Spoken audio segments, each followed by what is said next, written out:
दोस्तों आज की इस वीडियो में हम लोग डिस्कस करेंगे विलियम बटलर येट्स की एक बहुत ही famous poem a prayer for my daughter. दोस्तों ये 10 स्टेंजास की पोएम है जिसमें 8-8 लाइनों के स्टेंजा हैं। ये पोएम जो है ये विलियम बटलर येट्स ने 1919 में लिखी थी और 1921 में इसको पब्लिश करवाया था दोस्तों। और ये जो पोएम है ये Michael Roberts and the dancer नाम की कलेक्शन में पब्लिश हुई थी दोस्तों। ये थोड़ी सी डिफ़िकल्ट पोएम है, इसमें जो लैंग्वेज है वो समझने में थोड़ी सी हार्ड है, तो मैं कोशिश करूंगा इसको अच्छे से अच्छे समझाने की। तो शुरू करते हैं दोस्तों। यीट्स ने इस पोएम को 1919 में लिखा था और 1921 में इसको पब्लिश करवाया था। ये पोएम उन्होंने अपनी बेटी एनी के लिए लिखी है दोस्तों। जब वो थोर बिलायली में एक टावर पर रह रहे थे, उस वक्त दोस्तों एंग्लो आयरिश वॉर चल रहा था। उस वक्त इनकी बेटी हुई जिसका नाम था एनी। अब उसके पैदा होने के 2 दिन बाद यीट्स ने इस पोएम को कंपोज किया। ये पोएम 10 स्टेंजा की है और हर एक स्टेंजा में 8-8 लाइनें हैं। ये पोएम बताती है कि यीट्स अपनी बेटी से क्या एक्सपेक्ट करते हैं, जब वो बड़ी होकर कैसी बनेगी, क्या चीज़ एक्सपेक्ट करते हैं। और ये एक्सपेक्ट करते हैं कि कम से कम इनकी बेटी इनकी क्रश मॉड गॉन की तरह तो बिल्कुल नहीं बनेगी। तो पोएम बहुत लंबी है, मैं शुरू करता हूँ। Once more the storm is howling। एक बार फिर से बाहर ये तूफानी रात है, तूफान गरज रहा है। And half hid under this cradle hood and coverlid my child sleeps on। इस लाइन का मतलब ये है कि मेरी बेटी, ये क्रेडल का मतलब होता है दोस्तों पालना। मेरी बेटी आधी ढकी हुई उस पालने में सो रही है। वो पालना, वो क्रेडल उसकी प्रोटेक्शन है। वो बहुत छोटी बच्ची है, बाहर तूफान चल रहा है, तो देयर इज़ नो ऑब्स्टिकल। उस तूफान को रोकने के लिए कोई भी ऑब्स्टिकल नहीं है, कोई भी रुकावट नहीं है, रोड़ा नहीं है। But Gregory's wood and one bare hill. सिर्फ 2 चीज़ें उस तूफान को रोक सकती है। लेडी ग्रेगरी जो कि येट्स को बहुत सपोर्ट करती थी, उनकी बात की है यहाँ पर, वो और वन बेयर हिल उसको रोक सकते हैं। उस तूफान के रास्ते में 2 ऑब्स्टिकल हैं, सिर्फ ये 2 ऑब्स्टिकल हैं। By the haystack the roof levelling wind. इस लाइन का मतलब ये है कि ये तूफान इतना बड़ा है। haystack का मतलब घास का, सूखी घास का ढेर, सूखी घास के ढेर और घर की छत के लेवल के बराबर हवा चल रही है। इतना बड़ा तूफान है ये। Bred on the Atlantic can be stayed. मतलब कि ये तूफान की नस्ल लग रही है कि ये अटलांटिक से आया है और इस तूफान को सिर्फ यही 2 चीज़ें रोक सकती है। And for an hour I have walked and prayed. मैं 1 घंटे से यहाँ वहाँ चल रहा था, प्रेयर कर रहा था। Because of the great gloom that is in my mind. जो मेरे दिमाग में ग्लूम है, उदासी है, उसके चलते बहुत ग्रेट ग्लूम है मेरे दिमाग में, उसकी वजह से मैं यहाँ वहाँ चल रहा था, प्रेयर कर रहा था। I have walked and prayed for this young child for an hour. मैं 1 घंटे से यहाँ वहाँ चलता रहा और इस चाइल्ड के लिए प्रे करता रहा। And I heard the sea wind scream upon the tower. और मुझे आवाज़ें आ रही थी, सी विंड की स्क्रीमिंग की आवाज़ें आ रही थी टावर की तरफ, जिस टावर पे इस वक्त यीट्स रह रहे हैं। And under the arches of the bridge. Bridge के अंडर आर्चेस से मैंने उन आवाज़ों को सुना। And scream in the elms above the flooded stream. मतलब फ्लडेड स्ट्रीम्स में, नदियों में जो एल्म्स ट्री हैं, वहाँ भी इन आवाज़ों को सुना। Imagining in excited reverie. और मैं इमेजिन कर रहा हूँ एक्साइटेडली, दिन में सपने देख रहा हूँ। रेवरी का मतलब दिन में सपना देखना। That the future years had come. Future years के बारे में जो आ चुके हैं। Dancing to a frenzied drum. ये फ्रेंचिड ड्रम बज रहे हैं। Out of the murderous innocence of the sea. ये सी जो बहुत इनोसेंस है लेकिन मर्डरस भी है। कहने का मतलब ये सी के अंदर तूफान से पहले की शांति है, टाइम बहुत ख़राब आने वाला है। और आगे वाली लाइनों में बोलते हैं, may she be granted beauty but yet not beauty to make a stranger's eye distraught. कहने का मतलब ये ऊपर वाले से प्रे कर रहे हैं कि मेरी बेटी को ब्यूटी तो ग्रांट करना, ब्यूटी तो उसे देना, लेकिन इतनी भी मत देना कि कोई स्ट्रेंजर, अगर कोई अनजान आदमी उसे देखकर डिस्ट्रॉट यानी कि उतावला हो जाए, उसकी आंखें फटी की फटी रह जाए।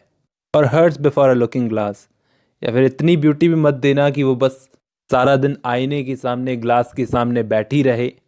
For such being made beautiful over much, मतलब खुद को ब्यूटीफुल और बनाती रहे, या फिर उसे ऐसी ओवर मच ब्यूटी भी मत देना कि वो समझने लगे consider beauty as sufficient end, beauty को ही अपना सफिशिएंट एंड समझने लगे। Lose natural kindness and maybe the heart revealing intimacy, वो अपनी नेचुरल काइंडनेस खो बैठे इस ब्यूटी के चक्कर में आकर, और हार्ट रिवीलिंग इंटीमेसी का मतलब अपनी इनर ब्यूटी को खो दे, एक तरह से अपनी इनर ब्यूटी को खो दे, जो कि दैट चूजेज राइट, जो कि एक अच्छा दोस्त ढूंढने में मदद करते हैं इंसान की, वो चीज़ को खो दे and never find a friend, और हो सकता है इस चीज़ की वजह से उससे अपनी ज़िंदगी में कोई दोस्त ही ना मिले, तो ऐसी ब्यूटी भी उसको मत देना। अब आगे वाले स्टैंजा में दो एग्जांपल्स देते हैं poet. Helen being chosen found life flat and dull, Helen वो ट्रोजन वॉर वाली हेलन, उसको भी एक डल और फ्लैट लाइफ मिली थी, मतलब वो खुश नहीं थी अपनी लाइफ से, and later had much trouble from a fool, यहाँ पे फूल दोस्तों पेरिस को कहा गया है जो हेलन को भगा के ले गया था, और बाद में जब वो एक फूल के साथ भागी तो और ज़्यादा ट्रबल्स का सामना उसको करना पड़ा, और ज़्यादा दिक्कतों का सामना उसको करना पड़ा। और दूसरा एग्जाम्पल वो देते हैं, while that great queen that rose out of the spray, जिनका जन्म हुआ था समुद्र की स्प्रे से, मतलब समुद्र के झाग से। बीइंग फादरलेस, तो वो फादरलेस थी, कुड हैव हर वे, मतलब वो अपना खुद का रास्ता खुद ही चूज कर सकती थी। Chose a bandy legged Smith for man, तो उसने खुद के लिए एक बैंडी लेगेड मैन को चुना। ये दो एग्जाम्पल्स देकर it is certain that fine women eat a crazy salad with their meet, मतलब एक खूबसूरत वुमेन जो होती है वो क्रेजी सैलेड खाती है with their meat. Where by the horn of plenty is undone, मतलब कि वो अपनी प्रॉस्पेरिटी खो बैठती है। येट्स यहाँ पर अपनी बेटी के लिए क्या चाहते हैं, in courtesy I'd have her chiefly learn, कि मैं चाहूँगा मेरी बेटी कर्टसी मतलब डिसिप्लिन भी सीखे। और आगे वाली लाइन में बोलते हैं, hearts are not had as a gift, कि हार्ट्स दिल जो होते हैं वो गिफ्ट में नहीं मिलते, हार्ट्स आर अर्न, उनको कमाया जाता है, by those that are not entirely beautiful, और ये काम वही कर सकते हैं जो एंटायरली ब्यूटिफुल नहीं होते, जो पूरी तरह से ब्यूटिफुल नहीं होते। Yet many that have played the fool for beauty's very self, इसका मतलब ये है कि फिर भी कई ऐसे लोग हैं जो ज़िंदगी भर ब्यूटी के पीछे भागे हैं लेकिन उनको कुछ मिला नहीं। हैज़ चार्म मेड वाइज, और एंड में उनकी ब्यूटी ने ही उनको अक्ल दी। And many a poor man that has roved loved and thought himself beloved, मतलब कई सारे ऐसे पुअर लोग होते हैं जो प्यार पाने के लिए खूब भटकते हैं खुद को बिलव्ड समझकर, लेकिन अगर आगे बोलते हैं, from a glad kindness can not take his eyes, वो भी अगर किसी काइंड हार्टेड पर्सन से मिलते हैं तो अपनी नज़रें हटा नहीं सकते। तो यहाँ पर कहने का मतलब ये है येट्स का कि प्यार पाने के लिए ब्यूटी नहीं, काइंडनेस जरूरी है। आगे बोलते हैं, may she become a flourishing hidden tree that all her thoughts may like the linnet be, इसका मतलब ये है कि एक फ्लॉरिशिंग हिडन ट्री के अंदर एक लिनेट बर्ड होती है जो आकर गाना गाती है, जिसकी आवाज़ तो सुनाई देती है लेकिन वो बर्ड खुद दिखाई नहीं देती। तो इसी की तरह, तो आगे वाली लाइन में वो यही बोल रहे हैं कि एंड हैव नो बिजनेस, कि लिनेट बर्ड के पास कोई और काम नहीं होता, but dispensing round their magnanimities of sound, कि वो अपना साउंड जो है वो चारों तरफ फैलाती रहती है, बस उसको यही काम रहता है। Nor but in merriments begin a chase, nor but in merriment a quarrel, कहने का मतलब ये है मेरी बेटी का नेचर ज़्यादा हल्का फुल्का भी नहीं होगा, ज़्यादा मजाकिया टाइप का, या फिर ज़्यादा झगड़ने वाला भी नहीं होगा। O may she live like some green laurel, वो लॉरल ट्री की तरह होगी, rooted in one dear perpetual place, मतलब वो एक ही जगह पर उसकी जड़ें होंगी, ज़्यादा भटकने वाला दिमाग नहीं होगा उसका। आगे वाली लाइनों में येट्स बताते हैं, माई माइंड, मेरे माइंड ने, because the minds that I have loved, जिन लोगों के माइंड से प्यार किया, that sort of beauty that I have approved, और जिस तरह की ब्यूटी को मैंने अप्रूव किया, वो मॉडगॉन की बात कर रहे हैं। प्रॉस्पर बट लिटिल, वो ज़्यादा प्रॉस्पर नहीं थी। Has dried up to late, जो कि ऊपर उठ सके। Yet knows that to be choke with hate may well be of all evil chances chief. इस लाइन का मतलब ये है, अपनी बेटी के लिए कह रहे हैं कि ऐसा भी नहीं हो कि उसका दिल नफरत से भरा हुआ हो, क्योंकि फिर ये चांस रहते हैं कि सारी बुराइयां हम पर अटैक कर दे। If there is no hatred in mind, अगर किसी दिमाग में नफरत ना हो, assault and battery of the wind, तो तेज हवा और तूफान भी can never tear the linnet from the leaf, उस लिनेट को उस पेड़ की पत्ती से गिरा नहीं सकते, उस गाने वाले लिनेट को पेड़ की पत्ती से गिरा नहीं सकते।